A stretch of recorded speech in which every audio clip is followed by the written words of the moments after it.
naging controversial kayo ni Zeus. Akala namin maging kayo. Bakit hindi natuloy yun? Hindi nag-prosper yung sa amin ni Zeus kasi alam mo sa PBB, I am the most raw. Naliligo nga akong walang damit dun eh. Sa buo yung girl trends, ano lang yung problema nyo? Marami. Yung pumatok sa na issue sa inyo, ay yung kay Chi. Bakit issue kayo? May sinasabi pa ba siya?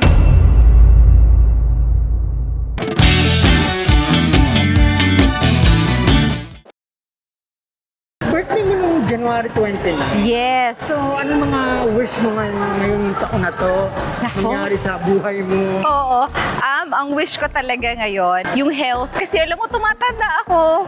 Tapos kakalaro ko ng pickleball. Actually, to be very candid, sa kakalaro ko ng pickleball, medyo realize ko na I am not as agile as before.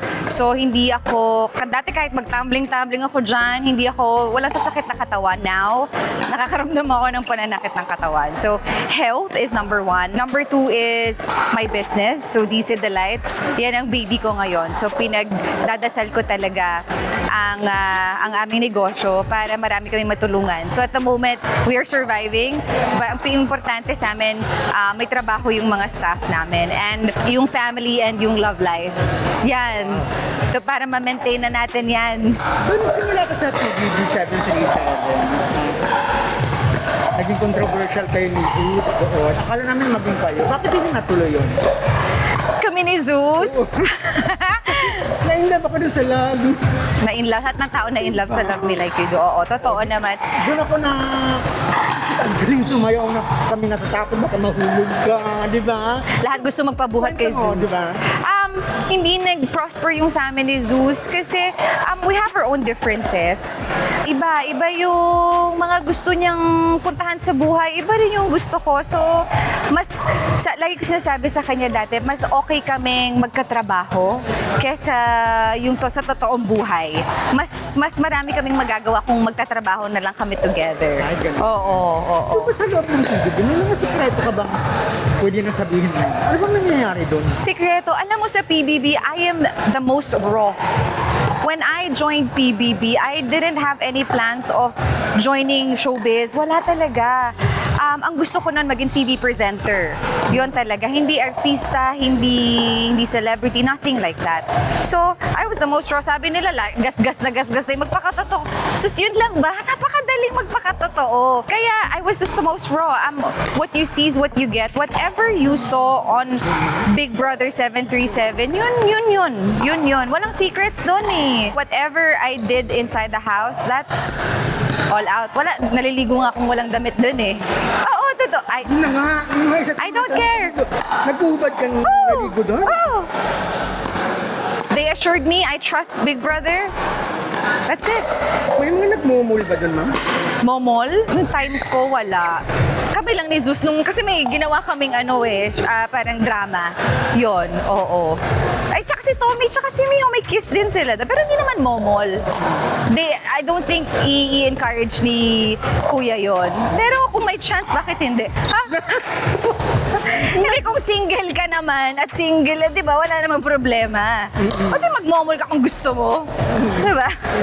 Tapos nabuo yung girl trends. Ano lang yung problema nyo? Marami. Marami. Hindi, number 1, may sarili-sarili na kasi kaming ginagawa before mabuo yung group. So, like me, I was doing Umagang Kay Ganda, I was doing soaps, yung iba ganun din, may mga soap, may mga shows. So, ang hirap naming buuin sa rehearsals. Kaya, ang hirap tapos hindi kasi kami lahat mananayaw. Hindi lahat performer. Iba kasi ang performing on stage, iba yung performance on camera, like acting, iba yun. So, hindi lahat kasi performers on stage. Kaya I guess, hindi kami nag-align. So, naging issue talaga hindi kayo sabay-sabay? Siyempre, paano kami magsasabay-sabay? Ang hirap namin buuin sa rehearsals. Diba? Tapos, hindi lahat mananayaw. umayaw. So, mahirap siya. Ako mismo, I miss rehearsals. We were briefed before na walang leader, pero I guess because I am the most experienced, parang ganun yung lumalabas. And I tried to help them naman as much as I could. I was offering free classes before because I used to be a dance teacher. So, ballet teacher and jazz teacher ako before. Pero ang pumatok na issue sa inyo, I think kay Chi. Okay. Bakit issue kayo? Hindi ko alam, and I wanna leave it behind. I wanna focus on beautiful things right now. Parang And masara na natin to. matagal ko na siyang sinara. I don't have any issues. Sorry. Bumabalik na sa Hindi ko alam. Ano bang, may sinasabi pa ba siya? Because I've been so quiet. Wala akong issue sa kahit na sino sa kanila. So if they have issues with me, hayaan nyo na silang maproblema doon. Ayokong problemahin yung issues ng iba sa akin. boyfriend na daw siya mayaman. Oh, I'm happy for her. Nagkaroon ka ng isang karelasyon na controversial din. Ano nangyari doon? Sino ba? Sino doon? Si Justin. The relationship did not prosper. There was very minimal progress in terms of the relationship. I'm very ambitious. I'm very, ano ba tawag doon? Not risky, pero I dream big. And kailangan ko ng partner who is the same.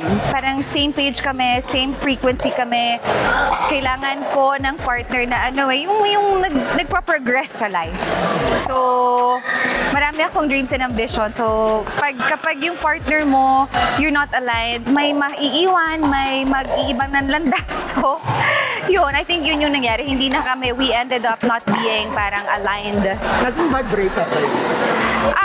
I tried my best not to be a bad breakup because there were kids involved. So, pinromise ko kasi sa mga anak niya na I will always protect them.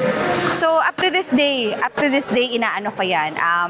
Pinanghahawakan ko yung promise ko sa kanila that I will always look after them. So, kung ano man yung mga ginawa ni Justin or sinabi ni Justin before, that's all him.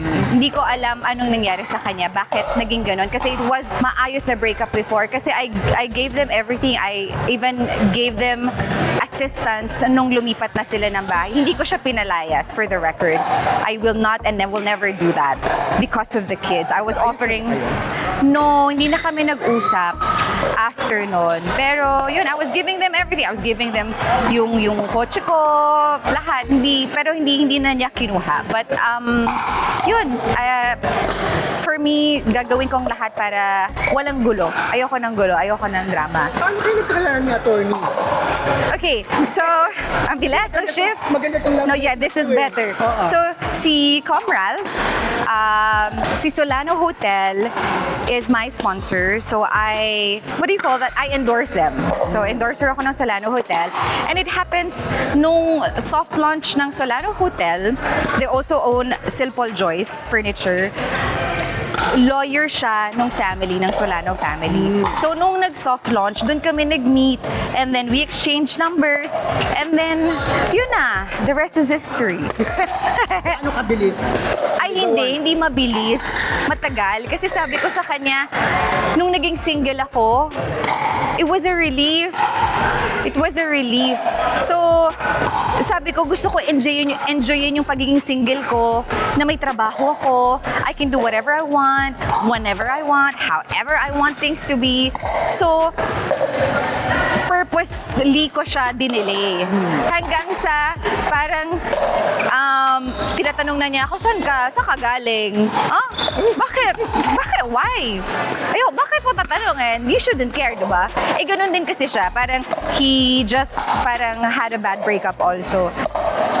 So yun, parang yun yung gusto namin. Pero naturally, parang alam mo yung binabakuranan ka na. So, dali lang. Ganda mo. Diba?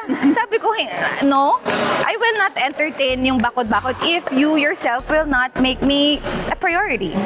So hanggang sa, ayun na, siguro na-challenge siya sa akin bilang bilang ang lakas ng personality ko for him. Very different ata from his past. Pero yun. And then, yun na, sabi niya, okay, sige, maglilinis lang daw siya ng bakod kasi he was dating other women. I was also going out. So, okay. So, yun. Anong dynamic ng relationship niyo? Kasi magkaibang mundo. It's very, very different. And it's not easy. Magdisinungaling ako pag sinabi ko napakadali. He's now the vice chairperson and executive officer of the Napolcom. And it's very, very difficult. Nauuna ang bansa. It's very, very complex. Very minimal yung time namin together. But kailangan rin niya ng I think compliment kami kasi nagpapaka-busy ako. Meron akong something na napagkakabisihan ko. And kasi pag hindi ako busy, naku, kahanap-hanapin ko lang siya, and he's a very, very hardworking person. So, Ganito yung work niya. Paano kanya ina-assure na safe siya? well, number one, lagi siyang sa bahay ko umuwi. Charing. Iba pala yun. Hindi. In all seriousness, alam mo, I just have to trust him. Wala namang safe eh. Wala namang, kahit naman sabihin mong mag-iingat ka, di ba? Walang safe sa mundo talaga 100%. I just have to trust him that he's doing everything he can. May mga security naman, may mga tao naman na marami nagmamahal sa kanya. So, I would, and wala siyang, hindi siya gumagawa ng mali, hindi siya namumulitika. So, I would believe, and I wanna believe, and I would assume na kung sino man yung kung sakaling may nagpaplano ng kahit na anong pangit sa kanya, malaking kasalanan nun sa bansa natin. Pinag-uusapan na ba ang kasal? Yes. So, merong plans, pero I wanna save it until and when final na lahat. Pero meron na, may date na nga eh. So, pero I will share it with you. I will share it with you when it's all final. So, but yes. Pero nagka-live na kayo ngayon. We live together, yes. Oo. So, tingin ba yung pagiging outspoken mo at prangka mo ay parang naka-apekto sa showbiz career mo? Nakaka-apekto in a good way or in a bad way? Oo. Tingin mo? I guess so, oo. Ano naman ako, galing akong Big Brother eh. So, galing akong reality show. And to be honest, I don't see anything wrong with it. The most raw self of mine is probably the most beautiful side of me. And in any people, my friends, mas gusto ko pag mas totoo. Ayoko ng may fasad. Ayoko ng ayoko ng... Oh naman, wala naman sigurong may gusto ng plastic, di ba? When it's time for you to become a professional, then you become professional. Pero kung magpakatotoo ka lang, pwede namang professional pero genuine eh. Yung showbiz mo ba, paano na yan? Wala, ano lang? Ano muna ang pahinga muna doon? Kasi hindi ka pinagkakabalahan. Oo. Actually, I'm very blessed that when ABS nagkaroon ng shutdown, I have my DC Delights para maging busy at sumalo sa lahat ng mga bayarin ko. And ngayon naman, TV5 is very generous pagdating sa work sa akin. So they trust me. We just finished Love on the Clock. It's the first reality dating show sa Pilipinas, and I was picked as one of the hosts, and I'm very, very grateful. Sa Hong Kong yun, shoot. And yeah, tapos I did vertical drama sa MQuest, and then I just finished Nino. So, meron pa din. Parang nagtigil, hindi ka nagpahinga. Oo. So, Bless ka talaga. I am very blessed and I'm grateful. Maraming salamat sa Diyos. Invite natin sila sa mga pinagkakabalahan Yes! mo. Oo nga, nako. Mag-pickleball tayong lahat. Masaya siya. But more than anything, please visit and try our cookies and our specialty coffee sa Esmason Conrad, sa GH Mall, and dyan sa Scout Dr. Lazcano. Thank you very much for all our loyal supporters and customers. Maraming salamat sa pagbigay ng trabaho sa aming lahat. Thank you! Mwah!